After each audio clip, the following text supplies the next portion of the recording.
Hello दोस्तों, Excel interview questions की 5वीं वीडियो में आपका स्वागत है। इस वीडियो में आज हम एक्सेल के कुछ क्वेश्चंस को सॉल्व करना सीखेंगे, तो इसके लिए इस वीडियो को आप एंड तक जरूर देखें। दोस्तों, आप देखोगे मैंने यहाँ पर 5 क्वेश्चंस दिए हुए हैं। अब इस तरह के क्वेश्चंस आपके इंटरव्यू में इंटरव्यूअर आपसे पूछ सकता है, तो इसको हम कैसे सॉल्व करेंगे, आइए चलो वन बाय वन हम इन सभी क्वेश्चंस को करते हैं। तो सबसे पहला क्वेश्चन है हमारा, how to insert small a in the place of second e in December.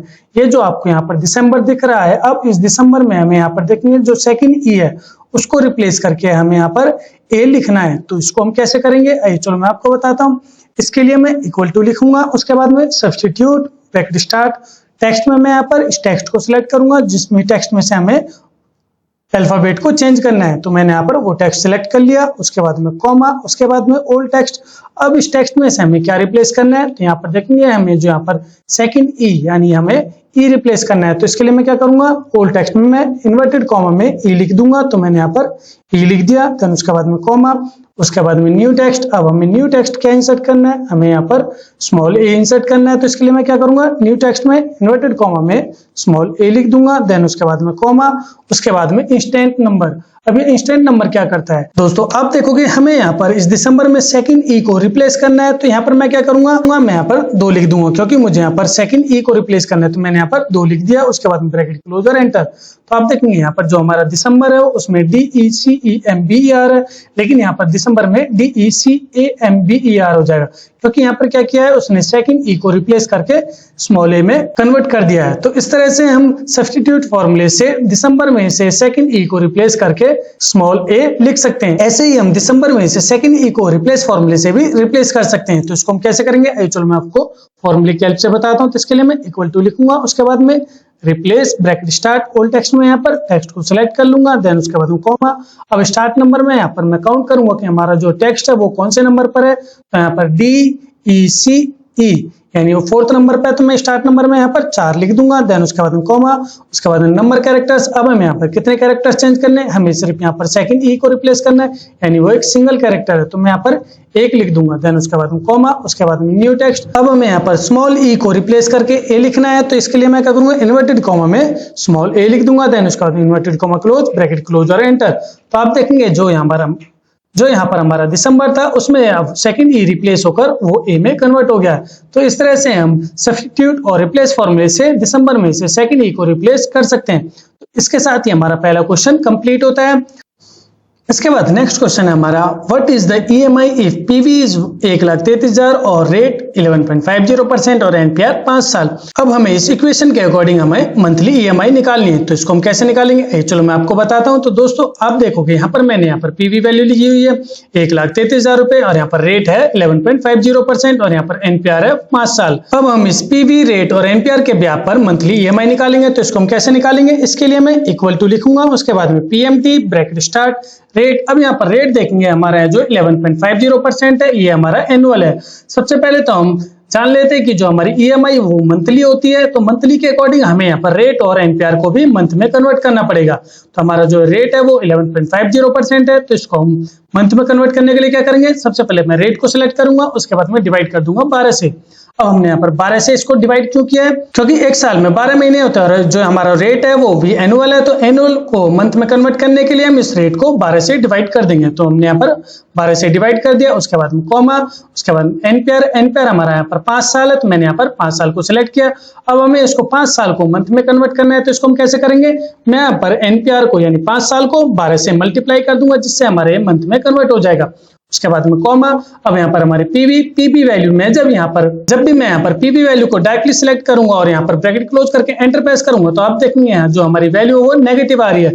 Negative यानी रेड शो हो रही है। सबसे पहले तो हम जान लेते हैं कि हमारा जो ये नेगेटिव वैल्यू क्यों आ रही है, क्योंकि जो हमारा PMT फॉर्मूला है उसमें जो PV वैल्यू वो हमने नेगेटिव में नहीं ली है। PMT फॉर्मूले में हम हमेशा PV वैल्यू को माइनस में लेंगे। तो इसके लिए मैं क्या करूंगा, यहाँ पर F2 प्रेस करूंगा और उसके बाद में यहाँ पर PV के आगे मैं माइनस का साइन लगाऊंगा, देन ब्रैकेट क्लोज एंटर। तो आप देखेंगे जो हमारी EMI है वो 2925 रुपए आ गई है यानी पॉजिटिव की। तो इस तरह से हम अपनी PV रेट और NPR के ब्याज पर अपनी मंथली EMI निकाल सकते हैं। तो दोस्तों इसके साथ ही हमारा सेकंड क्वेश्चन भी कंप्लीट होता है। उसके बाद में नेक्स्ट क्वेश्चन है हमारा, how to find second months interest if PV value is 3,33,000 रुपए, और उसके बाद में रेट है 11.50% और एनपीआर है 5 साल। तो हम इस इक्वेशन के अकॉर्डिंग आप सेकंड मंथ का इंटरेस्ट निकालेंगे कि हम बैंक को सेकंड मंथ का इंटरेस्ट वापस कितना देंगे। तो इसके लिए मैं यहाँ पर सबसे पहले तो यहाँ पर जो 3,33,000 में यहाँ पर कॉमा दिया हुआ है मैं उनको डिलीट कर लेता हूँ, क्योंकि अगर हम यहाँ पर कॉमा को डिलीट नहीं करेंगे तो हमारे यहाँ पर एरर शो होगा। तो इसके लिए मैंने यहाँ पर इस पीवी वैल्यू में से कॉमा को हटा लिया है। उसके बाद में अब यहाँ पर देखेंगे हमें यहाँ पर सेकंड मंथ का इंटरेस्ट निकालना है कि हम बैंक हमसे सेकंड मंथ में कितना इंटरेस्ट ले रहा है। तो इसके लिए मैं क्या करूंगा, इक्वल टू लिखूंगा, उसके बाद में IPMT then bracket start, rate में यहाँ पर मैं 11.5% यानी रेट को सिलेक्ट कर लूंगा। अब हमारा वापस एनुअल है तो इसको हम मंथ में कन्वर्ट करेंगे। तो मंथ में कन्वर्ट करने के लिए मैं यहाँ पर 12 से डिवाइड कर दूंगा, देन उसके बाद में कॉमा। अब हमें यहाँ पर सेकंड मंथ का इंटरेस्ट निकालना है, तो इसके लिए मैं यहाँ पर पीरियड में सेकंड यानी 2 लिख दूंगा, उसके बाद में कॉमा, उसके बाद में एनपीआर हमारे यहाँ पर 5 साल है तो मैं इसको यहाँ पर मंथ में कन्वर्ट कर लूंगा। तो मैंने 12 से मल्टीप्लाई कर दिया जिससे हमारे मंथ में कन्वर्ट हो गया, देन कॉमा, उसके बाद पीवी को हम माइनस में ले लेंगे, देन उसके बाद में ब्रैकेट क्लोज और एंटर। तो आप देख जो बैंक हमसे सेकंड मंथ में जो इंटरेस्ट लेगा वो 3151 रुपए, तो जो भी हमारी ईएमआई होगी उसमें 3151 रुपए हम बैंक को वापस इंटरेस्ट पे करेंगे। तो इस तरह से हम पीवी, रेट, एनपीआर और पीरियड के हिसाब से सेकंड मंथ का इंटरेस्ट भी निकाल सकते हैं। तो इसके साथ ही हमारा थर्ड क्वेश्चन भी कंप्लीट होता है। दोस्तों आशा करता हूं कि आपको ये सभी क्वेश्चन समझ में आ रहे होंगे। ऐसे ही आप इस वीडियो पे एंड तक बने रहें, जिससे कि आप अगर कहीं इंटरव्यू देने जाते हैं तो आप इजीली इस तरह के क्वेश्चंस को क्रैक कर सकते हैं। तो इसके बाद नेक्स्ट क्वेश्चन है वो हमारा, how to change the format of a value 1 2 3 4 5 6 7 8 9 0 to 1 2 3 5 4 5 6 7 8 9 0 with the help of formula. यानी कि जो हमारी ये वैल्यू है उसको हमें 1 2 3 4 5 6 7 8 9 0 में कन्वर्ट करना है, वो भी फॉर्मूले की हेल्प से। तो इसको हम कैसे करेंगे ये चलो मैं आपको बताता हूँ। इसके लिए यहाँ पर मैंने यहाँ पर वैल्यू लिखी हुई है, अब हम इसको फॉर्मूले की हेल्प से कन्वर्ट करेंगे। तो इसके लिए मैं क्या करूंगा, इक्वल टू लिखूंगा, उसके बाद में टेक्स्ट ब्रैकेट स्टार्ट, वैल्यू में यहाँ पर मैं इस वैल्यू को सिलेक्ट कर लूंगा, उसके बाद में कॉमा। अब हमें यहाँ पर फॉर्मेट देना है कि 1 2 3 के बाद में डैश आना चाहिए। तो इसके लिए मैं क्या करूंगा, इन्वर्टेड कॉमा में 3 बार 0 लिखूंगा, उसके बाद में मैंने यहाँ पर डैश दे दिया, उसके बाद में फिर 4 5 6 के बाद में डैश आना चाहिए। तो वापस मैंने 3 0 वापस फिर से ले ली, उसके बाद में फिर से डैश दे दिया, उसके बाद में 7 8 9 0 हमारा सिंपल आना चाहिए। तो इसके लिए मैं वापस 4 बार 0 लिख दूंगा। तो मैंने यहाँ पर 4 बार 0 लिख दी, उसके बाद में inverted comma close bracket close और एंटर। तो आप देखेंगे यहाँ पर जो हमारे पहले 1 2 3 4 5 6 7 8 9 0 हमारी लिखी हुई थी, अब उसमें फॉर्मेट चेंज हो गया है। तो यहाँ पर 1 2 3 4 5 6 7 8 9 0 लिख जाएगा।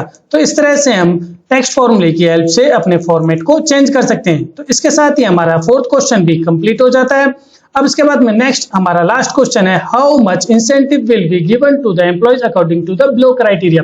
यहाँ पर दोस्तों आप देखोगे मैंने यहाँ पर एक क्राइटेरिया दिया हुआ है, अगर कोई भी एम्प्लॉय यहाँ पर 50,000 से ज्यादा की सेल करता है तो उसे यहाँ पर 5,000 का इंसेंटिव मिलेगा, अगर वो 40,000 से ज्यादा की सेल करता है तो यहाँ पर 4,000 इंसेंटिव मिलेगा, अगर वो 30,000 से ज्यादा की सेल करता है तो 3,000, ऐसी 20,000 से ज्यादा की सेल करता है तो 2,000, और यहाँ पर 20,000 से कम की सेल करता है तो यहाँ पर नो इंसेंटिव लिखा हुआ है। तो इसको हम कैसे करेंगे आइए चलो मैं आपको बताता हूँ। इसके लिए मैं यहाँ पर मैंने अपनी इक्वेशन लिख रखी है। अब यहाँ पर देखेंगे यहाँ पर मैंने एम्प्लॉइज के नेम लिखे हुए हैं, उनकी सेल लिखी हुई है। अब हमें यहाँ पर इंसेंटिव को शो करना है कि हमारे अमित को कितना इंसेंटिव मिला है, ऐसे ही सेम अंशु को कितना इंसेंटिव मिला है और अनुज को कितना इंसेंटिव मिला है। तो इसको हम कैसे करेंगे आइए चलो मैं आपको बताता हूँ। इसके लिए मैं यहाँ पर इक्वल टू लिखूंगा, उसके बाद में if then bracket start, logical test में यहाँ पर मैं सेल वाली वैल्यू को सिलेक्ट करूंगा। अब हमारा जो पहला क्राइटेरिया है कि अगर एम्प्लॉय 50,000 से ज्यादा की सेल करता है तो उसे 5,000 इंसेंटिव मिले। तो मैं यहाँ पर ग्रेटर देन 50,000 लिख दूंगा, उसके बाद में देन कॉमा, 50,000 से ज्यादा की सेल करने पर यहाँ पर 5,000 इंसेंटिव मिलना चाहिए तो मैं यहाँ पर 5,000 लिख दूंगा। अब दोस्तों यहाँ देखो मैंने यहाँ पर जो वैल्यू है उसको इन्वर्टेड कॉमा में नहीं लिखा है। अब इन्वर्टेड कॉमा में क्यों नहीं लिखा है, सबसे पहले तो हम जान लेते हैं कि जब भी हम एक्सेल में किसी भी फॉर्मूले में कोई भी टेक्स्ट वैल्यू लिखेंगे तो हम सिर्फ उसी टेक्स्ट वैल्यू को इन्वर्टेड कॉमा में लिखेंगे। अगर आपको कोई भी न्यूमेरिक वैल्यू लिखनी है तो उसको हम डायरेक्टली लिखते हैं, उसको हम इन्वर्टेड कॉमा में नहीं लिखते हैं। तो इसलिए मैंने यहाँ पर 5,000 को डायरेक्टली लिखा है, उसके बाद में कॉमा, उसके बाद में वापस हम इफ वाला फॉर्मूला यूज करेंगे, देन सेकंड इक्वेशन वापस हम इसको सिलेक्ट करेंगे, देन ग्रेटर देन। अब यहाँ पर अगर एम्प्लॉय 40,000 से ज्यादा सेल करता है तो मैं यहाँ पर 40,000 लिख लूंगा, देन उसके बाद में कॉमा, तो उसे 4,000 का इंसेंटिव मिलेगा तो यहाँ पर मैं 4,000 लिख लूंगा, उसके बाद में कॉमा, वापस फिर से इफ यूज करेंगे, देन उसके बाद ब्रैकेट स्टार्ट, वापस हम सेल को सिलेक्ट करेंगे, देन ग्रेटर देन। अगर वो एम्प्लॉय 30,000 से ज्यादा सेल करता है तो मैं यहाँ पर 30,000 लिख लूंगा, देन कॉमा, तो उसे 3,000 का इंसेंटिव मिलेगा, देन उसके बाद में फिर से कॉमा, वापस फिर से इफ वाला फॉर्मूला यूज करेंगे, देन ब्रैकेट स्टार्ट, लॉजिकल में वापस हम सेल को सिलेक्ट करेंगे, देन उसके बाद ग्रेटर देन, अगर वह 20,000 से ज्यादा सेल करता है तो यहाँ पर उसे 2,000 इंसेंटिव मिलेगा, तो मैंने यहाँ पर 2,000 लिख दिया। उसके बाद में फिर से कॉमा, और अगर वह 20,000 से कम की सेल करता है तो वहां पर नो इंसेंटिव लिखा है, तो इसके लिए मैं क्या करूंगा, इन्वर्टेड कॉमा में वैल्यू फॉल्स में मैं यहाँ पर नो इंसेंटिव लिख दूंगा, तो मैंने यहाँ पर नो इंसेंटिव लिख दिया। देन उसके बाद इन्वर्टेड कॉमा क्लोज, देन उसके बाद में यहाँ पर एक बार ब्रैकेट क्लोज करेंगे, फिर से ब्रैकेट क्लोज करेंगे, फिर से करेंगे और एक बार और ब्रैकेट क्लोज कर देंगे, देन एंटर प्रेस कर देंगे। अब उसके बाद मैं यहाँ पर फॉर्मूले के नीचे मैं यहाँ पर ड्रैग कर दूंगा, तो आप देखेंगे यहाँ पर अमित ने 15,567 की सेल किया तो उसे नो इंसेंटिव, यानी जो हमारा क्राइटेरिया था कि अगर वह 20,000 से कम की सेल करता है तो उसे नो इंसेंटिव आना चाहिए, तो यहाँ पर नो इंसेंटिव आ गया। अंशु ने 50,000 से ज्यादा की सेल किया तो उसे 5,000 का इंसेंटिव मिल गया, तो वहां पर 5,000 आ गया। ऐसी सेम अनुज ने 19,000 की सेल किया तो यहाँ पर नो इंसेंटिव आ गया। तो अनूप देखोगे आप यहाँ पर अनूप ने 39,000 की सेल की थी तो उसे क्राइटेरिया के अकॉर्डिंग 3,000 का इंसेंटिव मिला है। सेम ऐसी आयुष्मान ने 46,000 की सेल की है तो उसे यहाँ पर 4,000 का इंसेंटिव मिला है। तो इस तरह से हम एम्प्लॉइज की सेल के अकॉर्डिंग, उनके क्राइटेरिया के अकॉर्डिंग उनको हम इंसेंटिव शो कर सकते हैं। तो इसके साथ ही हमारा 5th क्वेश्चन भी कंप्लीट हो जाता है। दोस्तों आशा करता हूं कि आपको ये पांचों क्वेश्चन अच्छे से समझ आ गए होंगे। अगर आपको किसी भी क्वेश्चन में कोई भी इश्यू है या कोई डाउट है तो आप मुझे कमेंट करके बता सकते हैं। इसके साथ ही आज की हमारी वीडियो कंप्लीट होती है। अगर आपको ये वीडियो अच्छी लगी तो प्लीज इस वीडियो को लाइक करें, शेयर करें, चैनल को सब्सक्राइब करना ना भूलें। धन्यवाद।